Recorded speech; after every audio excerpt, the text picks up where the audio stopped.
It is welcome and a pleasure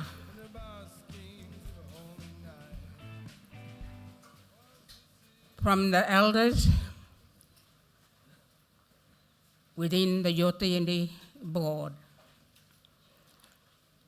With pleasure, I now welcome Prime Minister of Australia, Anthony Albanese.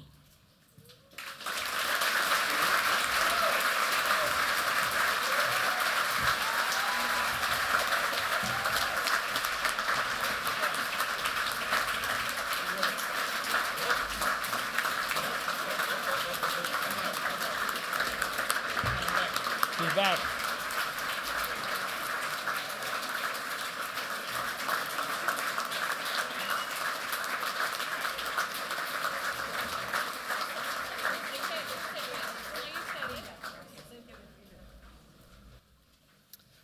Nada, Buku, Garupan, Gumach, Yotu Yindi, Yindi, Nago, Yulnu, Mala.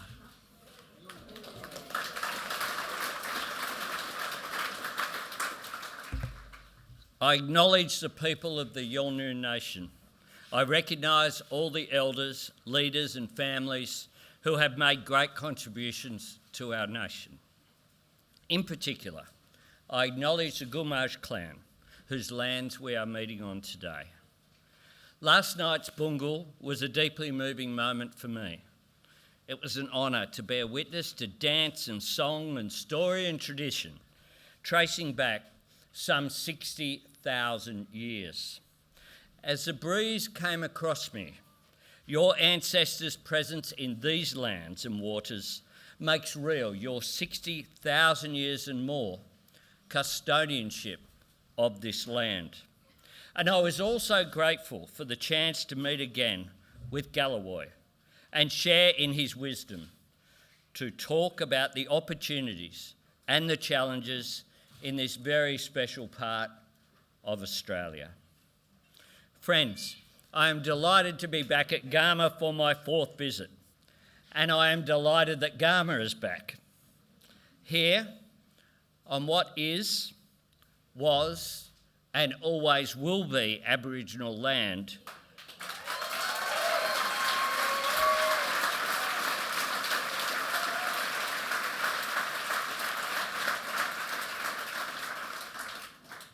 today I reaffirm my government's solemn promise to implement the Uluru Statement from the Heart in full.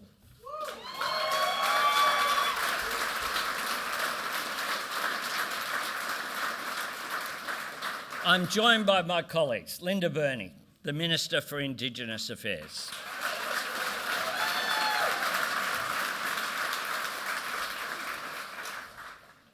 the magnificent Senator Patrick Dodson,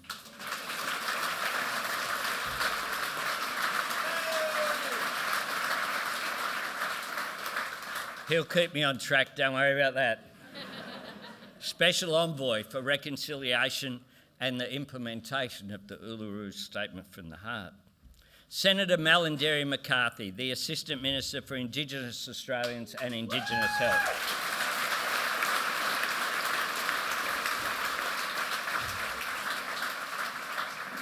the Attorney-General Mark Dreyfus,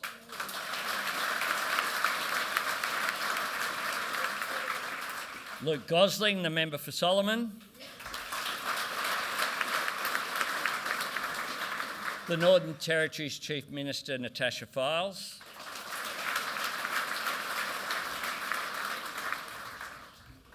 and the newest addition of the team, the new Member for Lingari, Marion Scrimgeour.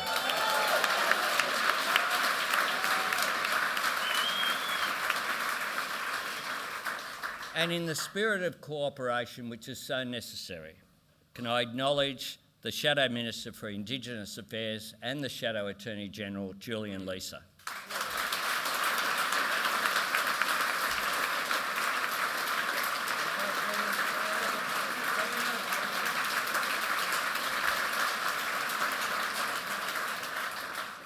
Thanks, Julian. I look forward to working with you. We are all here, eager to work with you to bring our commitment to Uluru to life, to see Australia answer that gracious, patient call for respect and truth and unity. The Uluru Statement is a hand outstretched, a moving show of faith in Australian decency and Australian fairness from people who have been given every reason to forsake their hope in both. I am determined, as a government, as a country, that we grasp that hand of healing. We repay that faith. We rise to the moment to work with you in lifting the words off the page and lifting our whole nation up. To work with a new spirit of partnership between government and First Nations people through the work of makarata, treaty making and truth telling, and by enshrining a voice to Parliament in our Constitution.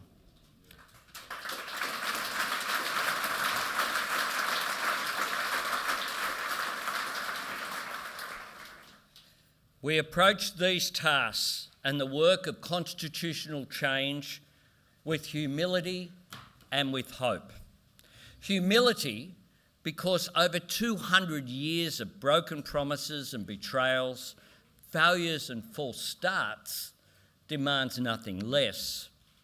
Humility because so many times the gap between the words and deeds of governments has been as wide as this great continent. But also hope.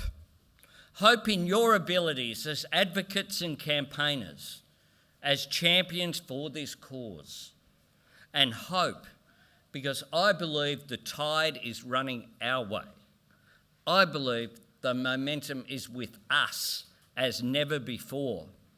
I believe this country is ready for this reform. I believe there is room in Australian hearts for the statement from the heart.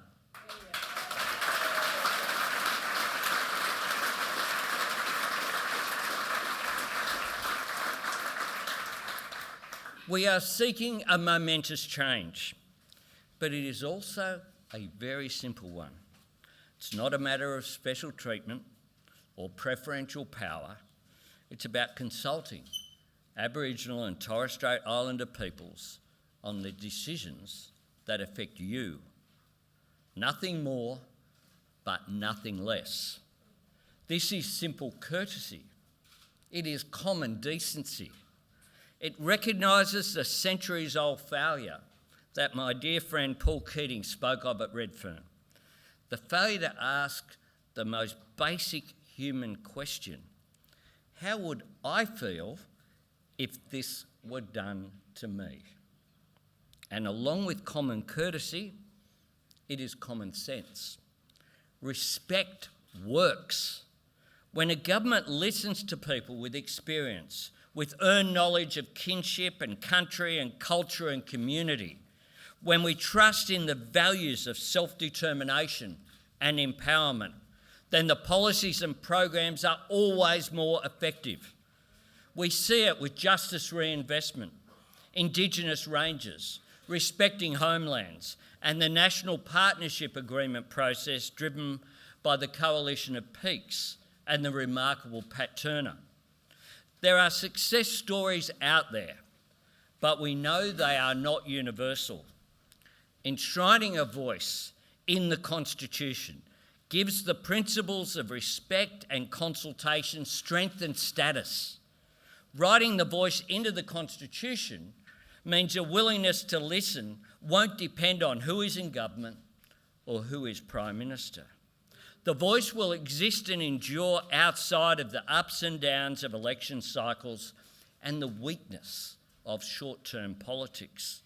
It will be an unflinching source of advice and accountability, not a third chamber, not a rolling veto, not a blank cheque, but a body with the perspective and the power and the platform to tell the government and the Parliament the truth about what is working and what is not, to tell the truth with clarity, with conviction, because a voice enshrined in the Constitution cannot be silenced.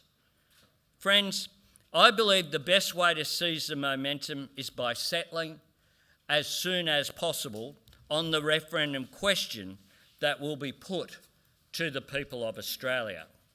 Now, I respect the fact that many people have done a power of good work to bring us to this point, particularly the Aboriginal and Torres Strait Islander campaigners, best represented by the delegates to the Uluru Convention in 2017. I am grateful and I honour everyone who has made a contribution to the process. And now I am hoping that we can draw those threads together. I am hoping we can progress the efforts of good-willed, hard-working people who want to see the nation move forward and justice realised, recognising that this is one of the steps in our nation's journey of healing.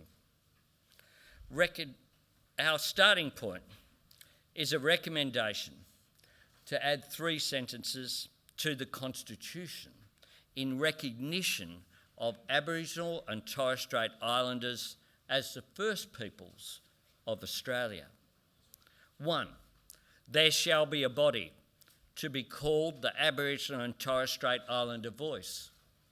2, the Aboriginal and Torres Strait Islander Voice may make representations to Parliament and the executive government on matters relating to Aboriginal and Torres Strait Islander peoples.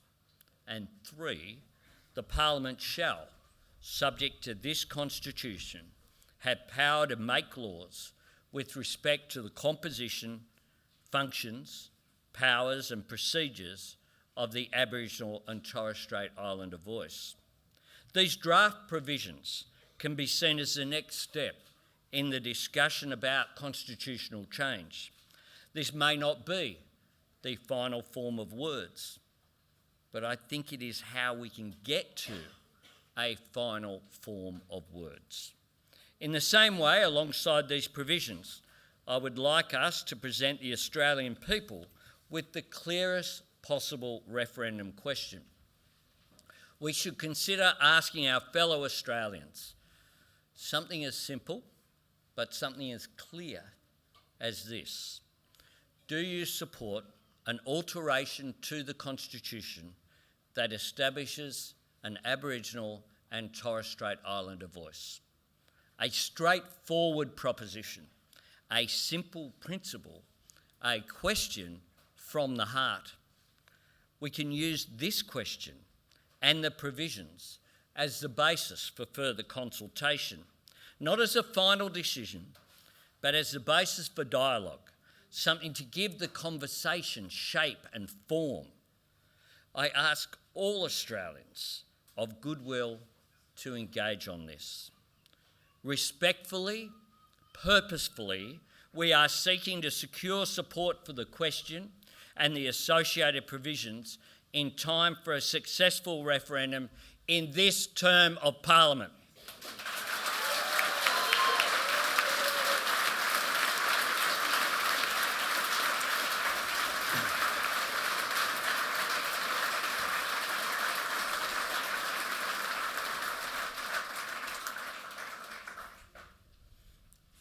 If not now, when?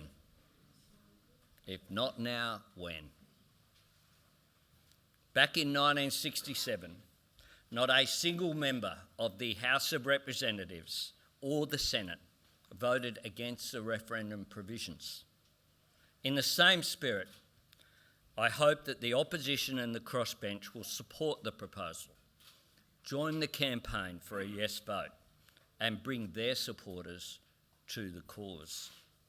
We will seek out every ally and every advocate from, to quote the statement, every point under the southern sky. Fundamentally, this is a reform I believe every Australian can embrace, from all walks of life, in every part of the country, from every faith and background and tradition, because it speaks to values that we all share and honour: fairness, respect, decency. Enshrining a voice will be a national achievement. It will be above politics, a unifying Australian moment. There may well be misinformation and fear campaigns to counter, but perhaps the greatest threat to the cause is indifference. The notion that this is a nice piece of symbolism, but it will have no practical benefit, or that somehow advocating for a voice comes at the expense of expanding economic opportunity, or improving community safety, or lifting education standards, or helping people get the health care they deserve, or find the housing that they need. Championing a voice won't stop us from upgrading all-weather roads so communities can get the supplies and services that they need. It won't delay our plan to train 500 new Aboriginal healthcare workers. It won't stand in the way of our new investments in life-saving kidney dialysis treatment. Let us all understand this very clearly. Australia does not have to choose between improving people's lives and amending the Constitution. We can do both, and we have to.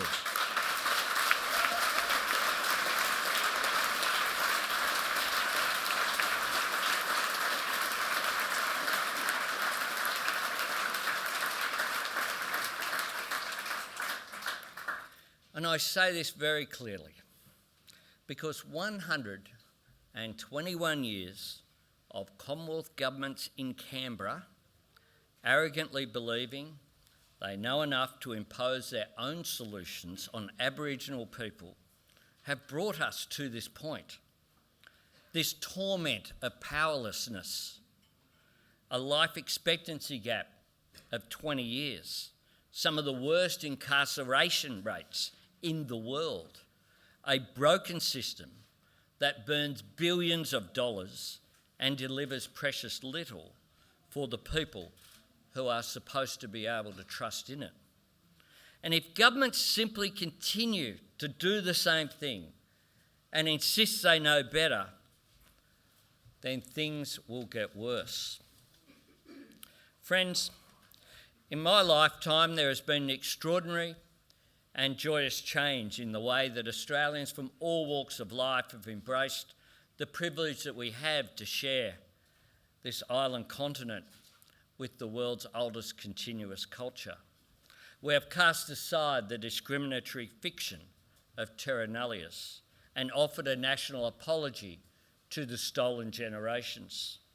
We have said sorry and begun the task of making good. States and territories are embarked on agreement making, truth-telling, and the work of treaty. First Nations people sit in our parliaments in record numbers and serve as ministers. Our environment benefits from the wisdom of people who have cared for it and thrived in it through hundreds of generations.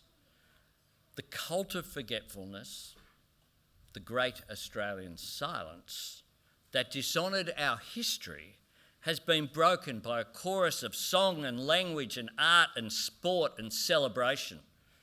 You haven't just witnessed that change, you've fought for it, you've championed it. You've been the spark and carried the fire to every corner of this vast country.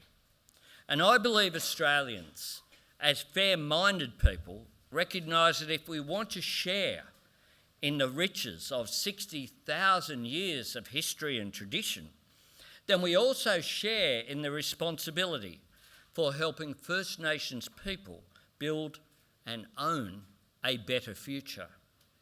Because we are all diminished, all of us, when First Nations people are denied their right to a happy and fulfilling life, denied the chance to play a full part in the life of our great country. We are all diminished and we are all involved.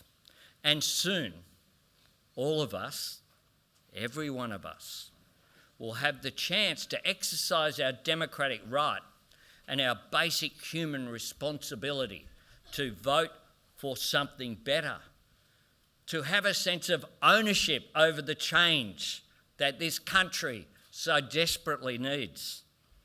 Friends, a referendum is a high hurdle to clear. You know that, and so do we. So do we. We recognise the risk of failure, but we also recognise the risk of failing to try. We see this referendum as a magnificent opportunity for Australia. I am optimistic that this historic decision, this long overdue embrace of truth and justice and decency and respect for First Nations people will be voted into law by the people of Australia. The voice of the Australian people will create a voice to Parliament.